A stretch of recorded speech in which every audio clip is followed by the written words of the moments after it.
আসন থেকে নির্বাচিত মাননীয় সদস্য জনাব মোহাম্মদ কামরুল হাসানকে তার জরুরি জনগুরুত্ব সম্পন্ন বিষয়ে মনোযোগ আকর্ষণের নোটিশ পড়ার জন্য আহ্বান জানাচ্ছি।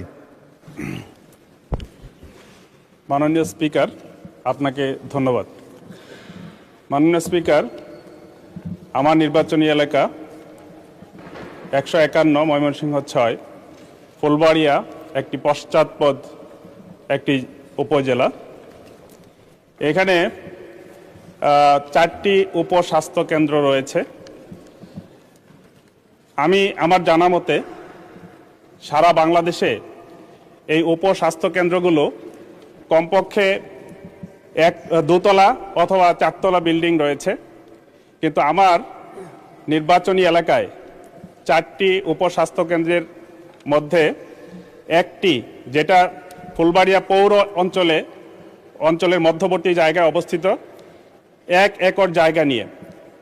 মাননীয় স্পিকার, এই বিগত সময়ে এই 1 একর জায়গা বেদখল হওয়ার পথে অনেকটাই, এবং সেখানে কোনো পাকা ঘর নির্মাণ না করার কারণে একটি দীর্ঘদিনের পুরাতন একটি টিন শেড, সেই টিন শেড এখন পানি পড়ে, সেখানে ডাক্তার বসার জায়গা নেই এবং এই জায়গাগুলো বেহাত হওয়ার পথে। আমি এই আপনার মাধ্যমে মাননীয় স্বাস্থ্য পরিবার কল্যাণ মন্ত্রীর দৃষ্টি আকর্ষণ করছি, এই 1 একর জায়গায় বাউন্ডারি ওয়াল সহ 4 তলা বিশিষ্ট একটি উপস্বাস্থ্য কেন্দ্র নির্মাণ করা বিশেষ প্রয়োজন।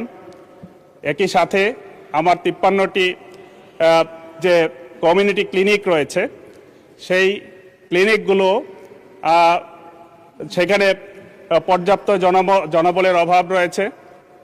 আমি মাননীয় মন্ত্রী মহোদয়ের দৃষ্টি আকর্ষণ করছি, অতি দ্রুত আমার এই উপজেলায় দরিদ্র জনগোষ্ঠীর জন্য স্বাস্থ্যসেবা নিশ্চিত করার লক্ষ্যে এই প্রয়োজনীয় ব্যবস্থা গ্রহণ করার জন্য আমি আপনার মাধ্যমে দৃষ্টি আকর্ষণ করছি। ধন্যবাদ মাননীয় স্পিকার।